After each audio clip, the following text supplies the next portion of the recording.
Okay, class, thanks for working so well in small groups to brainstorm other activities that involve numeracy and then sharing your ideas with everyone. We compiled a great list. Thank you. All right, let's review what we've done so far today. We began with the capacity relay, and after reading the instructions, everyone participated.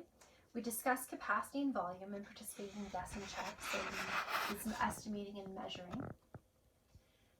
And then we watched a video on capacity, and I explained the connection between all of the previous activities and what we were doing with the lesson today. Now it's time to consider the collaborative assignment. As you can see behind me, I've used PowerPoint to project exactly what the collaborative assignment is going to encompass. So that means what it's going to include. We're going to break into small groups after we review this in the rubric, and you're going to start researching and brainstorming an activity that you can create that will promote a safe and healthy play and include numeracy in its design. So we'll be reviewing the expectations of the assignment, and the success criteria. We'll be compiling it together by referring to the rubric I'm going to distribute in just a few moments. That's going to leave you about 10 minutes to begin your discussions and planning, and you'll have next class as a working period. So if you don't have all of your group members' contact information, I encourage you to take care of that today. All right, thank you Lily, Chris, and Zen for distributing the activity explanation in the rubric and the tickets out the door. All right, please refer to your copy of the explanation of the collaborative activity assignment, and I'm going to go through it and hold your questions until I finish explaining it, and then we'll take your questions. So, you are expected to create a recreational activity that encompasses numeracy into its design. This recreational activity will be designed for a child or children, an adolescent or adolescents, and it needs to be age appropriate. It has to be safe, and it needs to promote a health, fitness, or social objective. This is a collaborative assignment, and you'll be asked at the conclusion of working class to complete a self-evaluation. You're expected to include information in an organized and logical manner, ensuring the objective of the activity is clear, as well as the rules and procedures are easy to understand.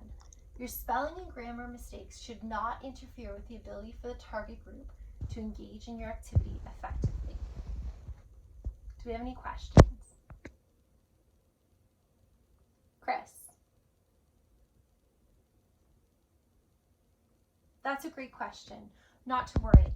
Tomorrow is a working period for the assignment, and so you'll have tomorrow evening, and Thursday evening, because the submission isn't due until Friday. You can coordinate with your group members to work together after class if you need more time. Pardon, Lily? Yes, you are expected to complete this as a group, and just one submission is necessary.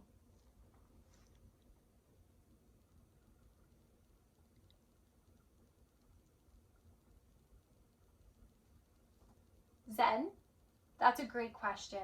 We're going to be handing in those evaluations at the end of class, and it's my way of seeing how well you're using your time and keeping yourself accountable. I'm going to give you a copy of the tickets out the door for tomorrow as well. All right, so let's take a look at that marking rubric, and we can begin to compile our success criteria. So this is what it looks like, and we know that when we're building a success criteria, we're looking at level 3, and level 4 is going above and beyond. So this is our target area. So I'm going to give you guys a moment to review the hard copy you have in front of you, and then we'll begin creating that success criteria together.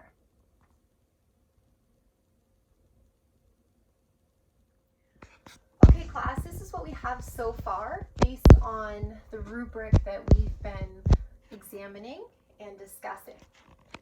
Does anybody have anything else they'd like to add?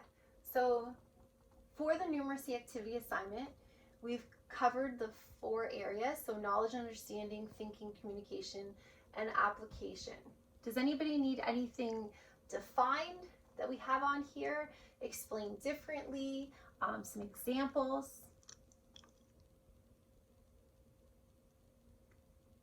Okay, Sue, no problem. Absolutely. That's a good idea. So demonstrate means to show. So we want you to show in your design integration. So that means including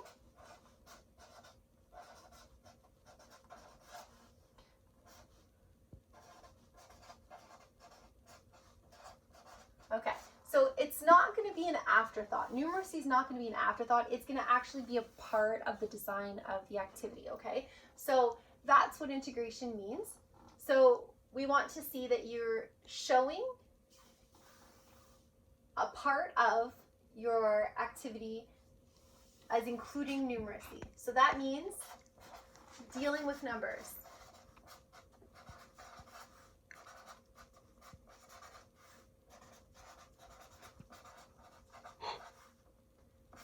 / math. So your activity, remember, it can be for a child, children, an adolescent, or adolescents.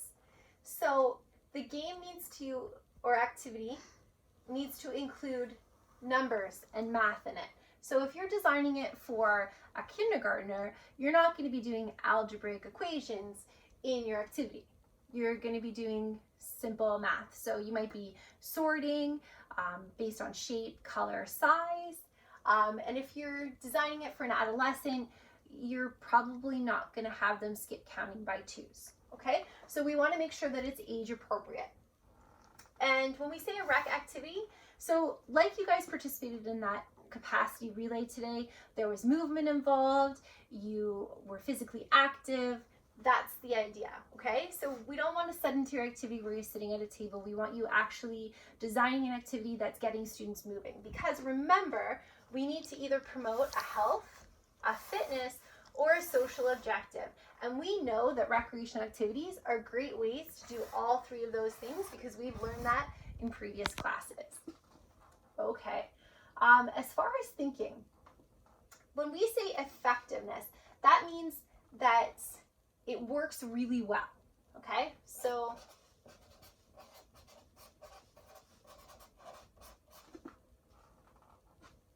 when we say that we want to see you're working well with your planning skills, that means that you are organized, that you're focused, that you're applying ways to organize that information so that it makes sense to the person who's going to play the game. Communication, this one's a big one.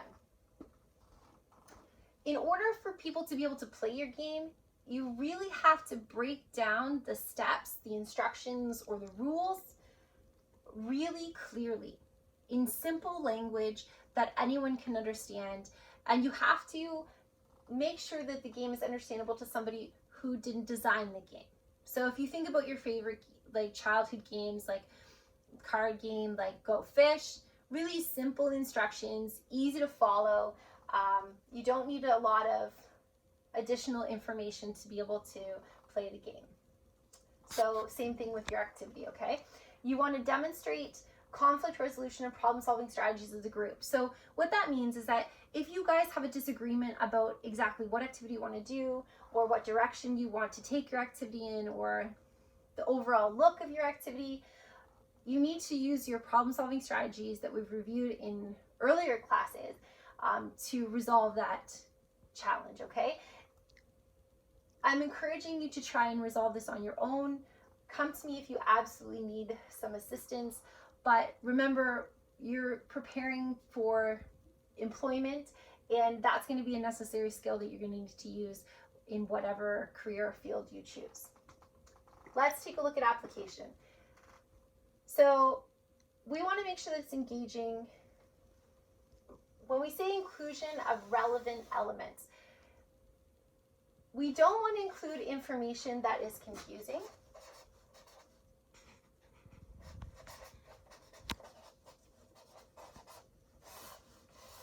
Okay? And we don't want to include information that isn't necessary to actually participating in the activity. Okay?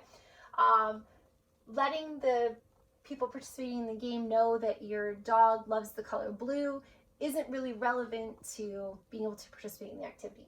Okay, so let's take a look at the info. We want to make sure that's organized in a logical way so that it's easy for everyone to understand. Is there anything else that you need me to explain in more detail or in a different way to help your understanding of the expectations?